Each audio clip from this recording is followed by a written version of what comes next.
Oke, assalamualaikum warahmatullahi wabarakatuh. Perkenalkan, nama saya Murohimul Akbar dengan NIM 235610019. Di sini saya sebagai pembuka, dan hari ini kami akan mempresentasikan eh,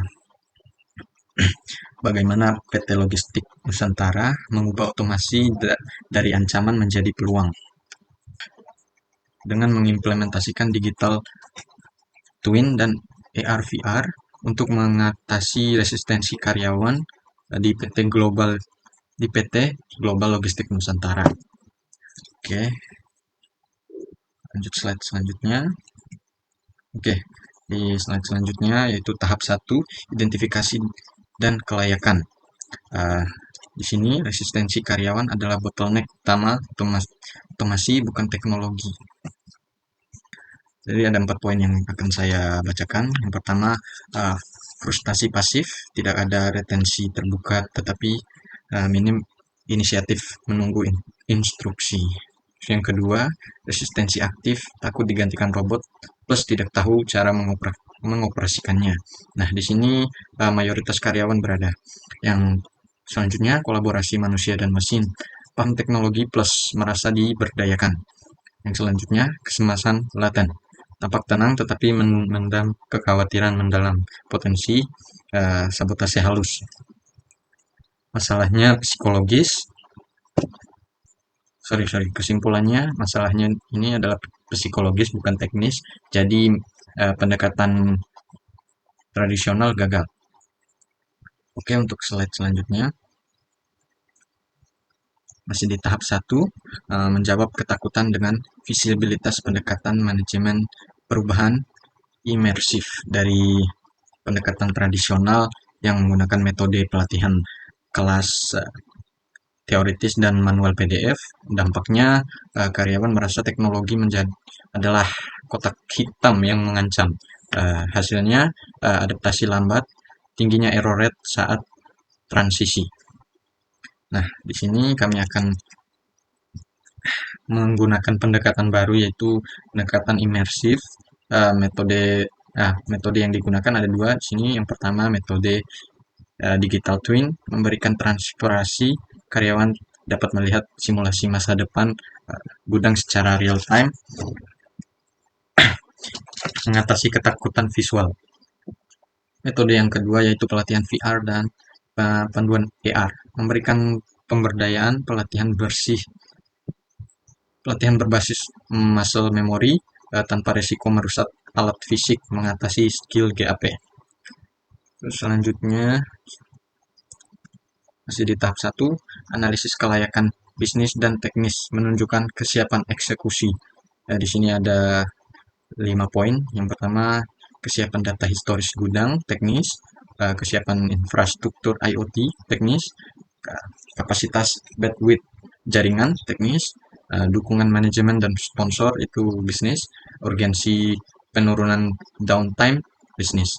Jadi kesimpulan kelayakan, infrastruktur back-end sudah memadai, investasi utama hanya diperlukan pada pembaruan edge networking, Wi-Fi 6G dan 5G atau 5G untuk memfasilitasi latensi rendah pada perangkat AR dan VR. Lanjut untuk slide selanjutnya. Ini masuk ke tahap 2, arsitektur dan roadmap. Arsitektur solusi berlapis dari fisik ke imersif. Di sini ada 4 lapisan. Yang pertama, lantai 1 lapisan fisik, lantai 2 lapisan data IoT, lantai 3 lapisan keamanan zero trust, yang keempat lapisan aplikasi dan pengalaman. Setiap lapisan berkomunikasi secara sinkron, 2 arah. Digital twin bukan sekadar replika, tetapi melainkan pusat komando interaktif. Oke, slide selanjutnya masih di tahap 2, arsitektur pengalaman pengguna, use case harian. Pada panel A, AR, untuk navigasi dan picking, fokus operasional, karyawan tidak lagi mencari barang manual, AR memandu rute tercepat dan menyorot inventory yang benar, mengurangi kelelahan kognitif dan error hingga 40%. Panel B, VR untuk pelatihan keselamatan, fokus persiapan. Nah, untuk yang ini, simulasi skenario krisis, misalnya malfungsi robot atau tumpahan bahan kimia tanpa membahayakan fisik pekerja atau menghentikan operasi gudang nyata. Oke, untuk slide selanjutnya, masih di tahap 2, peta jalan implementasi 18 bulan. Oke, di sini untuk bulan pertama sampai bulan 5, fase 1, fondasi dan integrasi data, pemasangan sensor IoT, tambahan, audit infrastruktur jaringan, pembentukan komitmen perwakilan karyawan, dan selanjutnya untuk 6 bulan sampai 10 bulan lagi, 10 bulan ke depan, fase 2, pembangunan digital twin, pemetaan spesial 3D gedung, pengujian sinkronisasi data real time, penetapan parameter zero trust. Lanjut di 11 bulan sampai 14 bulan, fase 3, inkubasi virtual reality, peluncuran mode pelatihan VR, karyawan mulai melakukan simulasi interaksi sistem otomatisasi di ruang aman. Terus untuk 15 sampai 18 bulan, fase 4, adopsi AR, AR, dan operasi penuh. Distribusi kacamata AR, smart glasses untuk tugas operasional harian, pemantauan adopsi, dan optimalisasi feedback loop. Oke, mungkin itu saja dari saya. Setelah fondasi arsitektur ini selesai, siap, rekan saya akan melanjutkan ke bagian analisis risiko, keamanan, dan proyeksi ROI. Oke, selanjutnya saya Abdul Rahman dengan NIM 2356100043. Saya akan mempresentasikan resiko keamanan dan analisis resiko operasional dan strategi mitigasi. 1. Resiko tinggi, kelelahan visual dan cybersecurity VR atau AR. VR. Mitigasi batas sesi VR maksimal 20 menit. Pilih kacamata AR monokular yang ringan untuk operasional harian agar visibilitas peripheral tetap terjaga. 2. Resiko menengah, kecelakaan fisik karena distraksi AR. Mitigasi UI UX AR dirancang minimalis, elemen virtual hanya muncul saat bekerja berhenti jalan. Contact aware UI. 3. Risiko menengah, penolakan persisten kelompok senior. Mitigasi program reverse monitoring dan insentif gamifikasi berbasis sinergi. Ekosistem imersif menganjurkan batas keamanan tradisional. Titik duta atau blind spot, kacamata AR terus-menerus merekam video dan meletakkan ruang gudang. Jika diretas, retas mendapatkan denah presisi dan data inventaris real time. Kegagalan perimeter, firewall tradisional mengasumsikan apapun yang ada di dalam jaringan lokal bisa dipercaya. Model ini runtuh ketika ribuan perangkat IoT dan AR terus berpindah dan terhubung secara nirkabel. Mitigasi cyber, arsitektur zero trust di setiap interaksi. 3 pilar verifikasi, never trust, always verify. 1. Verifikasi identitas, autentifikasi biometrik, berkelanjutan via iris mata atau suara pada perangkat AR, bukan sekedar password. 2. Verifikasi perangkat, sistem memeriksa apakah firewall kacamata AR berada pada versi terbaru dan tidak di-boot sebelum memberikan akses ke digital twin. 3. Konteks lokasi, where atau when, akses ke data inventaris sensitif hanya diberikan jika geolokasi perangkat terdeteksi dan lokasi yang diizinkan pada jaringan.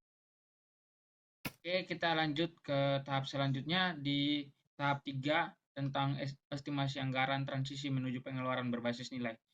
Kita lihat pada presentasi ini dilihat bahwa ada strukturnya, ada infrastruktur IoT dan edge computing itu 30%, kemudian perangkat keras itu headset VR sama kacamata AR 20%, lisensi platform digital twin tahun pertama 15%, itu untuk capex atau capital expenditure.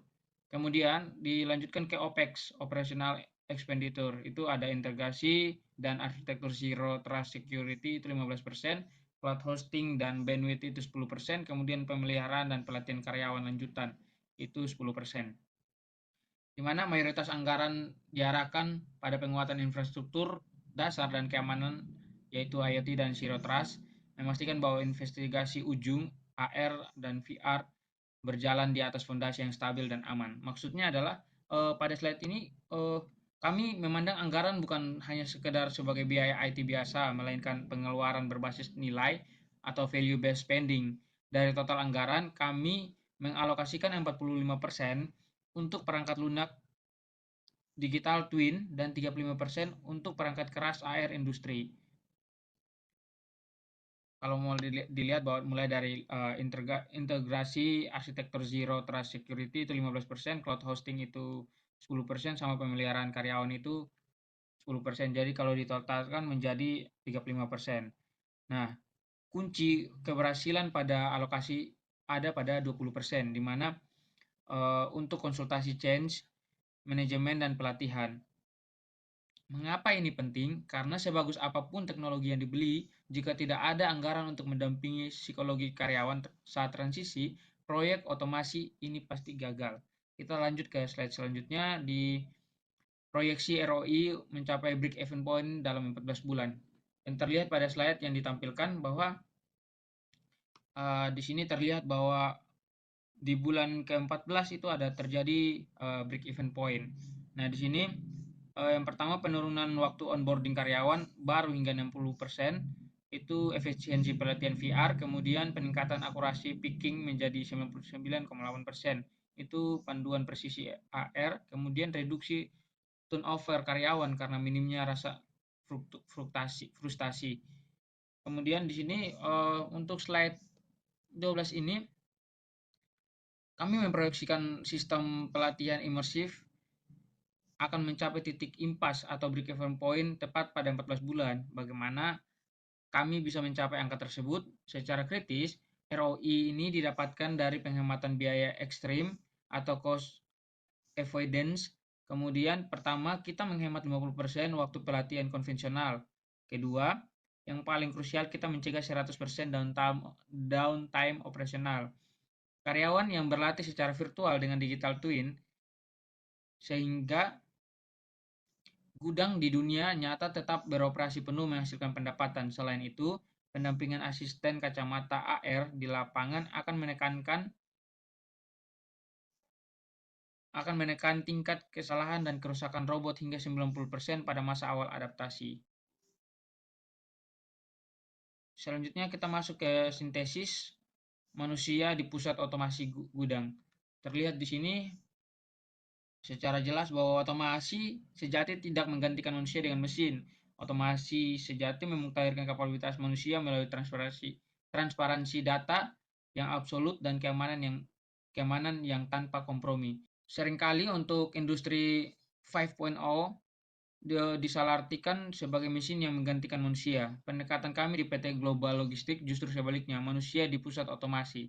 Teknologi digital twin dan AR VR di sini bukan sekedar alat, melainkan jembatan fisiologis.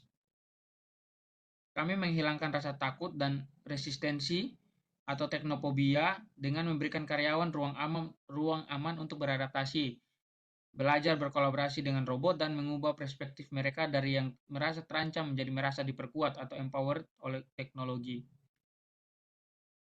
Selanjutnya kita masuk ke tahap kesimpulan untuk penutupan bahwa secara umum yang ditampilkan pada PPT ini ada diagnosa yang tepat, itu resistensi karyawan berhasil diubah menjadi adopsi proaktif melalui simulasi virtual reality dan transparansi digital twin. Kemudian ada eksekusi yang terukur. Arsitektur berlapis memastikan penggelaran teknologi yang bertahap selama 18 bulan tanpa mendisrupsi target operasional harian gudang. Kemudian skalabilitas yang aman. Penerapan postur Zero Trust menjamin bahwa keperluasan endpoint atau kacamata AR tidak akan pernah menjadi celah bagi serangan cyber. Jadi untuk kesimpulan eksekutif ini bahwa untuk menghadapi tantangan transmisi otomasi gudang, inisiatif manajemen perubahan tidak bisa lagi mengandalkan cara konvensional, melainkan implementasi digital twin dan AR VR yang didukung oleh arsitektur keamanan Zero Trust untuk mencegah kebocoran data operasional Kami menghadirkan solusi yang sangat layak secara teknis dan sangat menguntungkan secara bisnis. Dengan BEP 14 bulan, ini cara logis untuk melakukan transformasi digital dan holistik tanpa mengorbankan moral karyawan. Sekian presentasi dari kami. Terima kasih atas perhatian. Kami mohon maaf bila ada kekurangan. Wassalamualaikum warahmatullahi wabarakatuh.